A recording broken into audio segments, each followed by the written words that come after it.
തന്റെ മുന്നിൽ ആര് വന്നിരുന്നാലും അവരെ തന്റെ വൈബിലേക്ക് എത്തിക്കാനുള്ള പേളി മാണിയുടെ കഴിവ് ഒന്ന് വേറെ തന്നെയാണ്. പേളി മാണി ഷോയ്ക്ക് ഇത്രയേറെ ആരാധകരുണ്ടാവാനുള്ള കാരണവും അതുതന്നെ. ഗൗതം വാസുദേവ മേനോനെ പോലെ സീരിയസ് ആയി സംസാരിക്കുന്നവർ പോലും പേളി മാണി ഷോയിൽ വന്ന് ചിരി നിർത്താൻ കഴിയാത്ത സാഹചര്യത്തിൽ എത്തിയിട്ടുണ്ട്. സ്വതസിദ്ധമായ സംസാര ശൈലി കൊണ്ട് ആരെയും പേളി തന്നിലേക്ക് ആകർഷിക്കും. പരാശക്തി എന്ന ചിത്രത്തിന്റെ പ്രമോഷനുമായി ബന്ധപ്പെട്ടാണ് ജയം രവി കേരളത്തിലേക്ക് എത്തിയത്. ആ അവസരത്തിലാണ് പേളി മാണി ഷോയിൽ അതിഥിയായി എത്തിയതും. ജലദോഷമൊക്കെ പിടിച്ച് അല്പം ആരോഗ്യ പ്രശ്നങ്ങളോടെയാണ് ജയം രവി ഷോയ്ക്ക് എത്തിയത്. എന്നാൽ എന്റെ എല്ലാ അസുഖവും മാറിയിട്ടാണ് ഇവിടെ നിന്ന് പോകുന്നത് എന്ന് അവസാനം ജയം രവി പറഞ്ഞു. അത്രയും രസകരമായിരുന്നു ആ ഒരു അഭിമുഖം.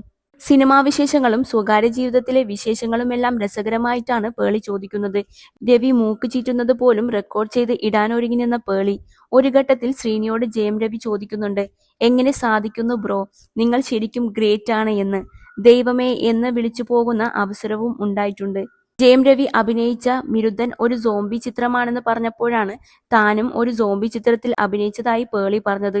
സോംബി നിങ്ങളാണോ? എങ്കിൽ പെർഫെക്റ്റ് കാസ്റ്റിംഗ് എന്നായിരുന്നു അതിന് ജയം രവിയുടെ മറുപടി.